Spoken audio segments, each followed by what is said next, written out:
حبیبی محمد صلی اللہ علیہ وسلم۔ ناظرین محترم، آج کے نشست میں ہم آپ کے سامنے یہ بات رکھیں گے کہ کیا یزید ملعون پر لعنت کی جا سکتی ہے؟ بالکل کی جا سکتی ہے۔ ثبوت پیش کریں گے آپ کے سامنے کہ یزید کو ملعون کہنا چاہیے، اس پر لعنت ہے، پھٹکار ہے اس پر۔ تو آئیے دلائل سنیے ہم سے۔ امام جلال الدین سیوطی رحمۃ اللہ علیہ، علامہ تفتزانی رحمۃ اللہ علیہ کا یزید پر لعنت کرنا۔ امام جلال الدین سیوطی رحمۃ اللہ جیسے محتاط بزرگ کے قلم سے تاریخ الخلفاء کے اندر حضرت امام حسین علیہ السلام کی شہادت کا ذکر کرتے ہوئے الفاظ یوں آپ نے لکھے کہ لعن اللہ قاتلہ وابن زیاد معہ و یزید ایضاً، صفحہ نمبر 207 تاریخ الخلفاء۔ ترجمہ کیا ہے کہ اللہ تعالیٰ قاتل حضرت امام حسین علیہ السلام کے جو قاتل ہیں اس قاتل پر بھی لعنت کرے اللہ تعالیٰ، اور اسی کے ساتھ ابن زیاد پر بھی کرے اور یزید پر بھی۔ عالم ربانی علامہ سعد الدین تفتزانی رحمۃ اللہ علیہ شرح عقائد نصفیہ میں لکھتے ہیں والحق ان رضا یزید بقتل الحسین واستبشارہ بذالک واہانتہ اہل بیت النبی علیہ السلام مما تواتر معناه وان كان تفاصيلها احاد فنحن لا نتوقف في شانه بل في ایمانه لعنت اللہ علیہ وعلی انصارہ واعوانہ، صفحہ نمبر 147 مصر سے جو تباہ ہوئی ہے۔ الحمدللہ۔ ترجمہ کیا ہے؟ حق یہ ہے کہ حضرت امام حسین علیہ السلام کے قتل پر یزید ملعون کا راضی ہونا اور اس پر خوش ہونا، اور اہل بیت نبی صلی اللہ علیہ وسلم کی نعوذ باللہ اہانت کرنا، ان تمام امور کی تفاصیل گو بطریقے کے احاد مروی ہوں لیکن معنی کے لحاظ سے متواتر ہیں، اس لیے ہمیں تو اس بارے میں کیا اس کے ایمان کے بارے میں بھی کوئی تردد نہیں۔ اللہ تعالیٰ کی اس پر لعنت ہو، یعنی یزید ملعون اور اس کے، اور اس سلسلے میں اس کے اعوان و انصار یعنی اس کے جو مددگار ہیں ان پر بھی لعنت ہو۔ یہ کنہوں نے لکھی ہے؟ علامہ سعد الدین تفتزانی رحمۃ اللہ شرح عقائد نصفیہ کے اندر۔ یہ ہم اہل سنت والجماعت کے عقائد کی کتاب شرح عقائد نصفیہ۔ تو کیا اتنے جید علماء کو کم علم تھا؟ آج کے ان کو زیادہ علم ہے؟ تو یاد رکھیں یزید کو ملعون کہنا چاہیے، یزید ہے ہی لعنتی، یزیدی بھی لعنتی ہیں۔ ناسبیوں کے یہ عقیدہ کہ، اور ناسبی یہ جو ہیں یزید کے پیروکار یہ ناسبی ہیں، اور ان کا عقیدہ ہے کہ ان کے جو خلفاء بنی امیہ گزرے ہیں تو ان کا تو کہتے ہیں حساب کتاب ہی کوئی نہیں، اندازہ لگاؤ۔ تو تاریخ کی کتابوں کے اندر بہت سارے ایسی ان کی جو ہے نا عبارات موجود ہیں کہ ان الخلفاء لا حساب علیہم ولا عذاب، ان کو حساب عذاب نہیں ہے۔ پھر حافظ ذہبی رحمۃ اللہ کا بیان ہے کہ وطائفۃ من الجہال الشامین یعتقدون ذالک، شامی بعض جاہل جو ہے اس کا اعتقاد رکھتے ہیں۔ تو پھر ان کو جو ہے ان کے منہ پہ تماچا مارا گیا۔ تو علماء نے لکھا کہ جب حضرت ابراہیم بن ابی زرع سے ولید نے پوچھا کہ ایحاسب الخلیفہ، کیا خلیفہ سے بھی قیامت کے دن حساب لیا جائے گا؟ تو ابراہیم نے جواب دیا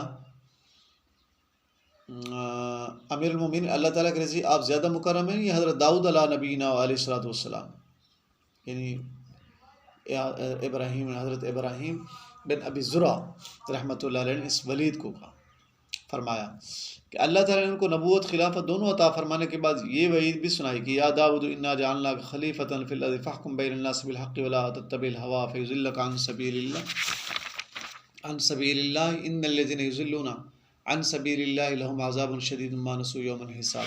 ترجمہ کیا ہے کہ اے داؤد ہم نے تجھ کو ملک میں خلیفہ کیا، سو تو لوگوں میں انصاف سے حکومت کر اور اپنے جی کی خواہش پر نہ چل کہ وہ تجھ کو اللہ کی راہ سے ہٹا دے۔ جو لوگ اللہ تعالیٰ کی راہ سے ہٹ جاتے ہیں ان کے لیے سخت عذاب ہے، اس بنا پر کہ انہوں نے حساب کا دل بلا دیا۔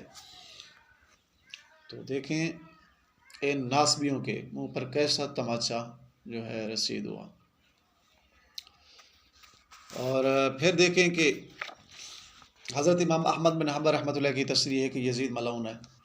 اتنے بڑے فقیہ مجتہد امام، ظاہر ہے کہ اگر یزید کا ذکر حضرت امام احمد بن حنبل رحمۃ اللہ کتاب الزہد میں ہوتا تو حافظ ابن حجر عسقلانی رحمۃ اللہ جنہوں نے کتاب الزہد کے تمام رجال پر کام کیا ہے یزید کے ترجمے میں اس کا ضرور ذکر کرتے۔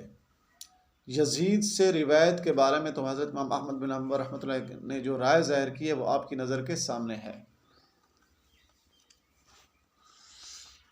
اب وہ مستحق لعنت تھا، یعنی اس بارے میں امام احمد رحمۃ اللہ کی یہ تصریح پڑھ لیجیے۔ حافظ ابن تیمیہ رحمۃ اللہ اپنے فتاوی میں لکھتے ہیں، قال صالح بن احمد بن حنبل قلت لابی ان قوما یقولون انهم يحبون یزید قال یا بنی وهل يحب یزیدا احد یؤمن بالله والیوم الاخر فقلت یا ابتی فلماذا لا تلعنه قال یا بنی ومتى رأيت اباك یلعن احدا۔ صالح بن احمد بن حنبل رحمۃ اللہ کہتے ہیں ترجمہ یہ ہے کہ میں نے اپنے والد ماجد سے عرض کیا کچھ لوگ ایسے ہیں جو یہ کہتے ہیں کہ وہ یزید سے محبت رکھتے ہیں۔ یہ سن کر حضرت امام احمد رحمۃ اللہ علیہ فرمایا، بیٹے کوئی شخص بھی جو اللہ اور اس کے رسول پر ایمان رکھتا ہو یزید ملعون سے محبت کر سکتا ہے؟ یعنی سوال انہوں نے کیا۔ میں نے پھر عرض کیا ابا جان پھر آپ اس پر لعنت کیوں نہیں فرماتے؟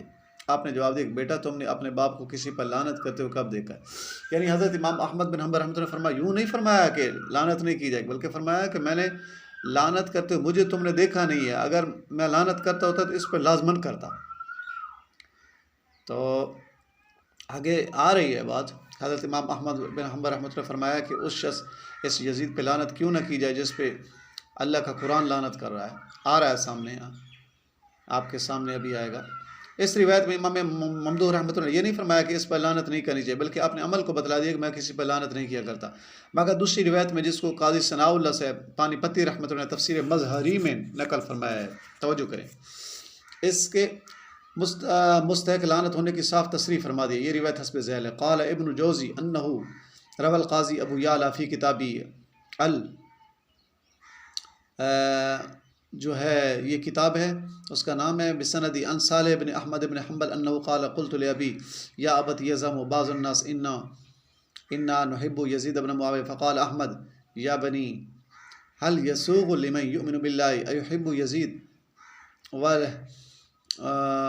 ولما لا يلن رجل، یعنی کہ لعنه الله في كتابه قلت یا ابتی این لعن اللہ یزید فی کتابی قال حیث قال فهل عصیتم ان تولیتم ان تفسدوا فی الارض وتقطعوا ارحامکم اولئک الذین لعنهم اللہ فاصمهم واعمی ابصارهم۔ سورۃ محمد آیت نمبر 22 اور 23، یہ سورۃ محمد کی آیت مبارک ہے 22 اور 23، اس کے تفاسیر پڑھیں۔ ترجمہ کیا ہے؟ ابن جوزی رحمۃ اللہ کہتے ہیں کہ قاضی ابو یعلا نے اپنی کتاب المعتمد فی الاصول میں بسند صالح ابن احمد بن حنبل رحمۃ اللہ سے روایت کی ہے کہ میں نے اپنے والد بزرگوار سے عرض کیا کہ ابا جان بعض لوگ اس امر کے مدعی ہیں کہ ہم یزید بن معاویہ سے محبت رکھتے ہیں۔ آپ نے فرمایا بیٹا بھلا جو شخص اللہ تعالیٰ پر ایمان رکھتا ہو کیا اس کے لیے یہ روا ہو سکتا ہے کہ وہ یزید ملعون سے محبت رکھے، اور ایسے شخص پر کیوں لعنت نہ کی جائے جس پر حق تعالیٰ نے اپنی کتاب میں لعنت کی ہے؟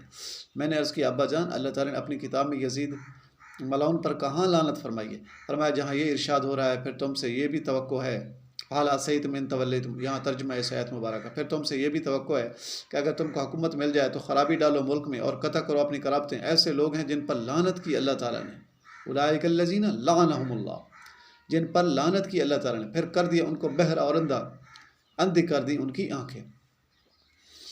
واضح رہے علماء حنابلہ میں بہت سے اکابر ائمہ کا عمل بھی اسی قول پر ہے۔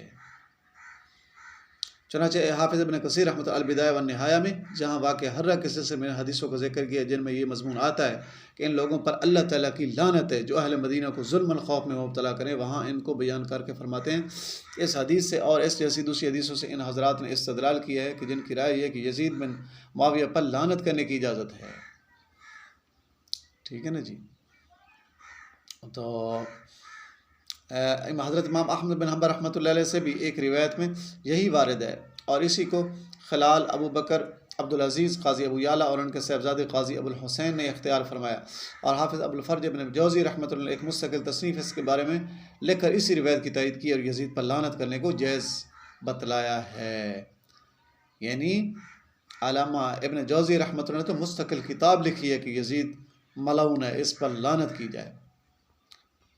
اللہ تعالیٰ سے دعا ہے کہ اللہ تعالیٰ مجھے آپ کو ان یزید ملعون اور اس کی ٹیموں سے محفوظ رکھے اور ان فتنوں سے محفوظ رکھے۔ یہ جہنمی ہیں، ان کی کوئی بخشش نہیں ہے، نہ یزید کی نہ اس کے پیروکاروں کی۔ اللہ تعالیٰ ہمیں ان کے شرور اور فتن سے محفوظ فرمائے، اور اللہ رب العزت ہمارا حشر حضرت امام علی مقام علیہ السلام آپ کی اولاد کے ساتھ فرمایا قیامت والے دن، اور دنیا میں بھی ہم حسینی بن کے جئیں۔ آخر دعوانا الحمدللہ رب العالمین۔ اس سے پہلے اگر آپ نے ہمارا چینل سبسکرائب نہیں کیا تو سبسکرائب کریں، گھنٹی کے بٹن کو دبائیں تاکہ آنے والی ویڈیوز کا نوٹیفیکیشن آپ کو وقت پر پہنچ سکے۔ السلام علیکم ورحمۃ اللہ وبرکاتہ۔